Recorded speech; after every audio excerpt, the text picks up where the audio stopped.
Olá, amigos. Está na hora da gente falar sobre o comportamento dos preços no mercado do boi.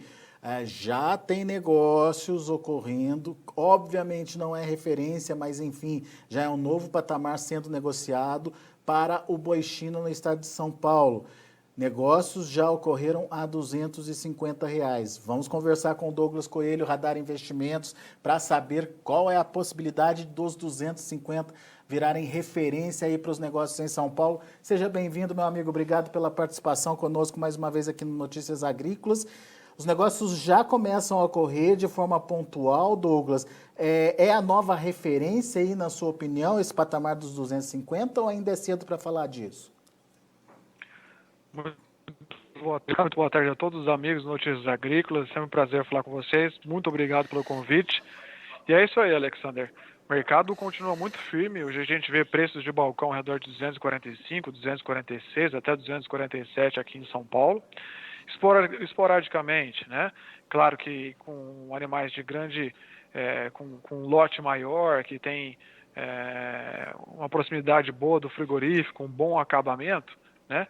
Que pontualmente, esses 250 acontece sim, isso já é uma realidade, mas não rasgado, né, como a turma costuma falar, não é uma régua geral, né, mas a gente pode pensar nisso sim, é um ponto já de atenção, já não é mais um ponto fora da curva, né, com esses balcões aí de 245, 246, 247, mostra sim uma necessidade da indústria e alguma disputa por animais terminados. Esse fôlego vem da onde, Douglas? Nesse momento, é demanda ou tem influência ainda de uma oferta curta? Sim, acho que o eixo principal, o pilar principal é a oferta, sem dúvida. Em nenhum momento de 2020 o confinamento foi estimulado, né, via grãos, via reposição, via mercado futuro, né? Então isso realmente faz a diferença no segundo semestre. Então, a oferta continua muito enxuta ainda, a gente não vê alguém conseguindo aumentar as escalas de abate com alguma folga ou ver alguma pressão de baixa porque tem alguma oferta melhor aqui ou acolá, isso não existe, mas a demanda também teve a sua participação nos últimos dias, né? A gente teve uma virada de mês, um consumo relativamente bom, o feriado também agora dessa segunda-feira teve um impacto positivo no varejo, no atacado, e a gente teve um dia menos de abate. Então, uma oferta não só restrita na parte dos animais terminados, mas também restrita em função do abate enxuto, com um dia menos de abate e uma oferta de animais curta, e uma demanda que continuou levando, sim, essa proteína, né? O auxílio também tem colaborado para manter a demanda doméstica aí bem para alimentos, né, bem comportada e fluindo nesse sentido. E essa tendência de alta, ela se mantém com a necessidade do frigorífico de repor esse estoque consumido no feriado? Sim, sim.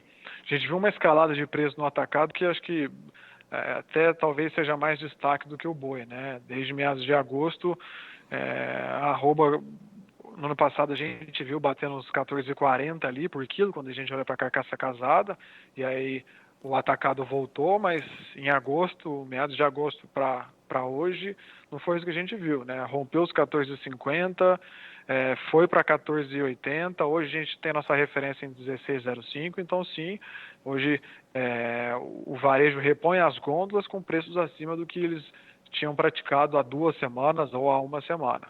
Isso é a realidade. 16,05 é o preço da carne no atacado. Isso, é o quilo da carcaça casada no atacado. Muito bem. E isso está sendo repassado já para o varejo? Já chegou na ponta final para o consumidor? Ou está meio que sendo absorvido aí pelo varejo, Douglas, pelos varejistas, no caso? Sim, a gente viu hoje, ontem, né, os índices de inflação, o IGPM, o IPCA mostrando sim alguma variação, né? Então no varejo teve sim um aumento, né? Claro que o espaço para preço no varejo, né, talvez nesse momento seja até um pouco mais curto, né? Não tem tanta flexibilidade assim. E quando a gente fala de carcaça casada, a gente está falando de um número, né?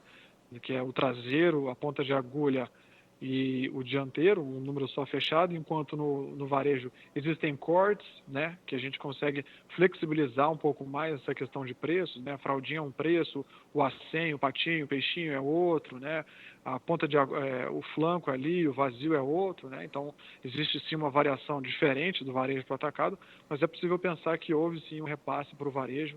Então, houve sim um aumento de preço no varejo. Porque a grande preocupação era saber se lá na ponta final, se o consumidor aceitaria mais uma alta, né, Douglas? E se isso se confirmasse, a consistência dos valores no atacado e, consequentemente, da arroba seria melhor, né? Sim, sim. Na verdade, a gente está dentro desse movimento, né? A gente vê assim, ele já está acontecendo agora, a gente já está dentro dessa situação, né? A arroba saiu de 210, de 218 aí, a gente já está vendo uma arroba de 245, 250, com a carne que rompeu os 14, 14,50, já está em 16 hoje, né? O auxílio dá um estímulo para esse consumo, esse financeiro, essa renda disponível que chega na população, ela não vira bem de consumo durável, não vira uma linha branca, não vira geladeira, lavadeira, não vira carro, vira alimento, né? E isso tem dado um fôlego sim, a gente já está dentro desse cenário. Legal.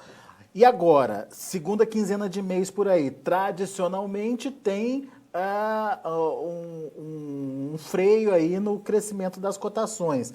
Mas daí, né, Douglas, tem a questão da exportação, que a gente viu que já vem puxando aí também já há algum tempo as cotações da arroba, ou pelo menos ajudando nesse processo. Qual o papel das exportações nessa segunda quinzena? Seria mais de manter os atuais patamares ou ela ainda pode continuar puxando os preços para cima, Douglas?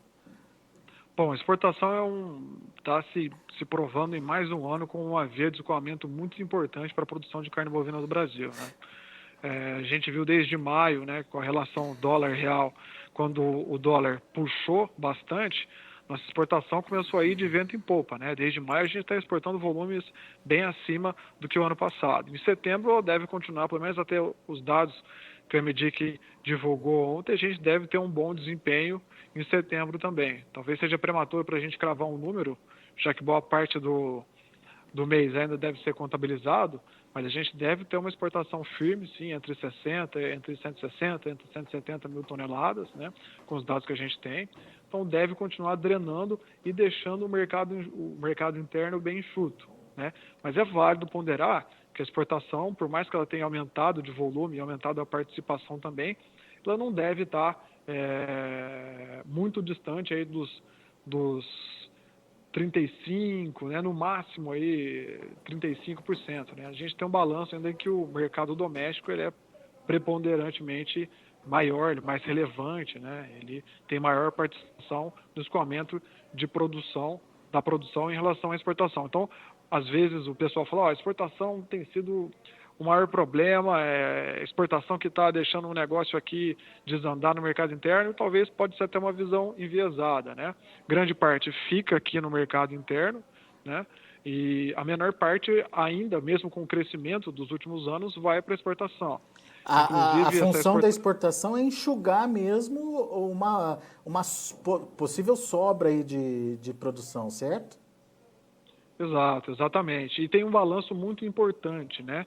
Além da questão do faturamento ser em dólares, né? Oxigena a indústria exportadora aqui, dá mais gás, né, para a indústria conseguir negociar, comprar melhor, ter flexibilidade, ir para uma planta ou outra, ter o balanço dos cortes também, né? Por exemplo, Oriente Médio, Chile, alguns países preferem cortes de dianteiro, que tem menos gordura, né? Enquanto a preferência nacional ainda são os cortes de traseiro, né? A picanha, a fraldinha, né? Enfim, tem um balanço muito importante. Então, a exportação é essencial, né? Ela não é a vilã do que a gente está vendo, não. Acho que o que está acontecendo agora seria uma oferta relativamente enxuta em relação aos anos anteriores, porque o confinamento não foi estimulado na época do coronavírus, onde a incerteza era muito grande. Acho que essa seria mais a nossa visão aqui no momento. Ok. Agora, o ritmo de exportação está superando, inclusive, o que se viu, o que se via nos últimos 10 anos. A gente já conversou sobre isso, de uma tradicional evolução da exportação, principalmente do segundo semestre, e me parece que esse ritmo está muito maior agora, né, Douglas? Exato, exatamente, Alexander. Um bom gancho você puxou, né?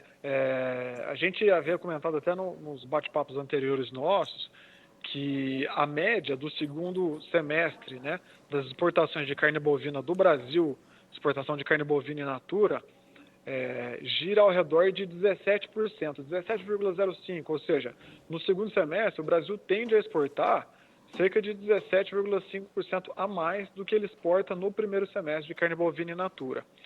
E nesse ano a situação pode ser até bem acima disso, né? No ano passado como um todo, o Brasil exportou 12,5% a mais, de janeiro até dezembro. E quando a gente foca essa comparação só no terceiro trimestre agora, né, no terceiro trimestre de 2020, se a gente for olhar julho, que foi 169,2, se a gente for olhar agosto, que foi 162,3, e projetar aí os 172, 173 para setembro, né, a gente tem um volume 32,9, quase 33% acima do terceiro trimestre de 2019. Então, o desempenho do terceiro trimestre está forte e a gente deve ver um segundo semestre tão forte quanto isso também. 33% acima dos mesmos 3 meses do ano passado. A gente está computando julho, Isso. agosto e projetando setembro, certo? Perfeitamente, perfeitamente, perfeito. Ou seja, é um ritmo que pode ser mantido e é muito acima daqueles 17% que a gente vinha falando de média de 6 meses, né? Exato, exatamente, né? A gente está em 3 meses, né, que já foram muito bons, esses 33% falam por si só, né? E historicamente a China vem com maior apetite em outubro, em novembro, né, para fazer seus estoques, tem as festas, o final de ano. Então a gente pode esperar um desempenho tão bom, até acima disso, para os meses finais, né? Possivelmente que a gente tenha um 2020 bem positivo olhando para o mercado externo de carne bovina. Isso é fato.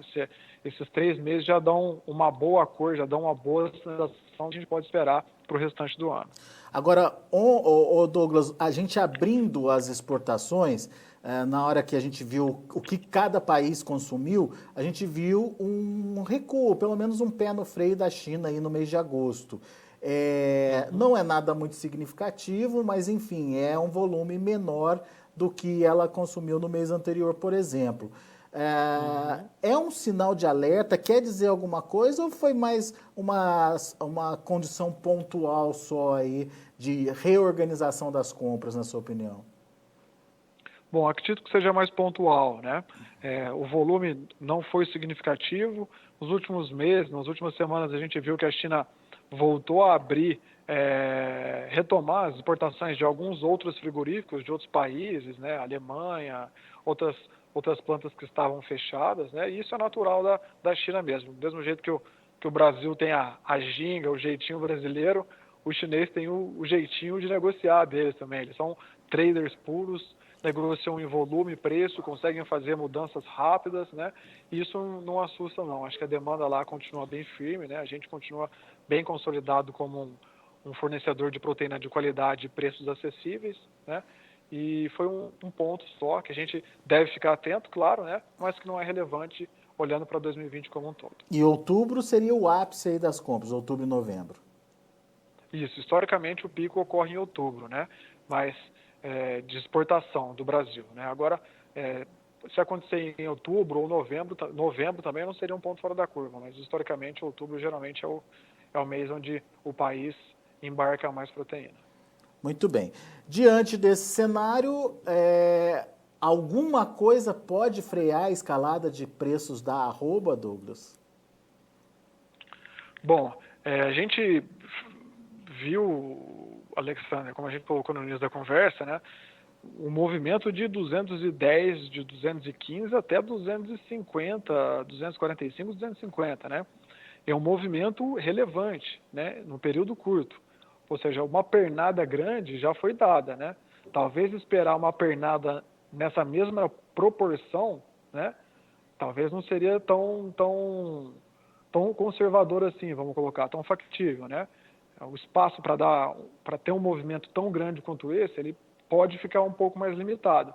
Mas todos os fundamentos mostram que o mercado é bem firme, né? Seja pelo lado da oferta, seja pelo lado da demanda externa, seja pelo lado da demanda interna, auxiliada pelo auxílio do governo, né? Então, os fundamentos continuam sólidos. Talvez uma pernada tão forte, tão brusca quanto essa, a gente não deve ver, mas alguns passinhos ainda é possível dar sim.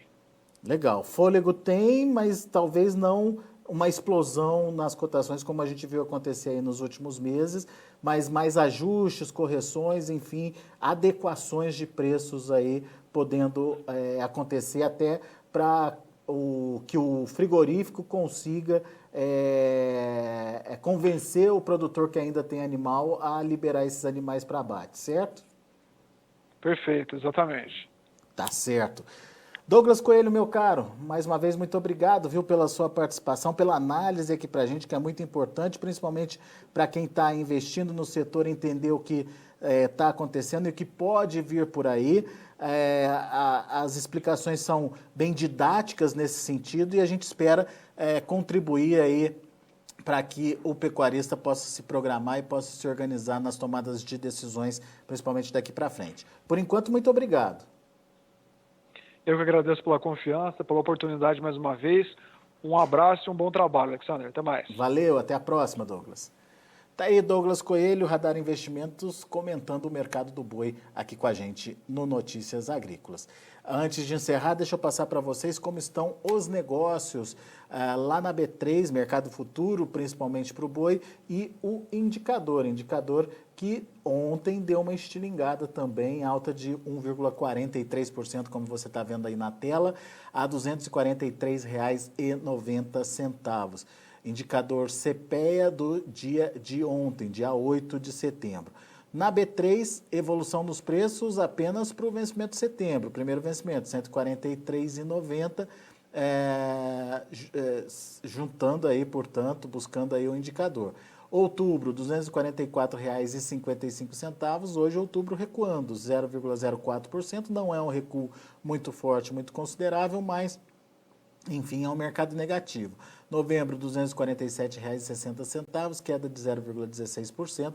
E o dezembro, em linha com essa queda do novembro, 0,14% no caso do contrato de dezembro, a R$ 247,20. Mas, segundo o Douglas, já tem negócios ocorrendo na casa dos R$ 250 por arroba. Não é uma referência ainda, mas já se paga isso pelo boi China, aquele gado de boa qualidade, aquele gado mais próximo do frigorífico, enfim, volumes maiores aí de animais. Em São Paulo, portanto, já tem negócios ocorrendo a R$ 250 por arroba. A gente vai ficando por aqui, agradeço muito a sua atenção, a sua audiência. Na sequência tem Tempo e Dinheiro com João Batista Olive.